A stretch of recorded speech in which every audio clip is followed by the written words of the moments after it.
জয় গুরু, সুপ্রভাত, হরি ওম। ওম অখণ্ড সংহিতা বা অখণ্ড মণ্ডলেশ্বর শ্রী শ্রীমৎ স্বামী স্বরূপানন্দ পরমহংসদেবের অমৃতময় উপদেশবাণী ঊনবিংশ খণ্ড। শিষ্যের কর্তব্য। জঙ্গলবাড়ি নিবাসী একটি অখণ্ড দীক্ষায় দীক্ষিত যুবক অনেকগুলি প্রশ্ন জিজ্ঞাসা করিতে আসিয়াছে। শ্রী শ্রী বাবামণি তাহার প্রশ্নের উত্তরে বলিলেন, যে শ্রম আমি জগৎবাসীর জন্য আবাল্য অকাতরে করে যাচ্ছি, সেই শ্রম তোমরা জগৎবাসীর জন্য জীবনের কতকটা অংশে হলেও করবে না, এটা তোমাদের পক্ষে অন্যায় হবে।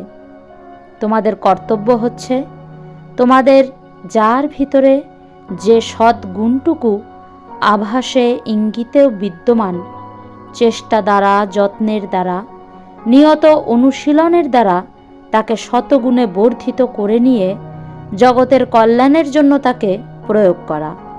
শিষ্যের কাছে গুরু এইটুকুই প্রত্যাশা করেন, পুত্রের কাছে পিতা এইটুকুর আশা রাখেন।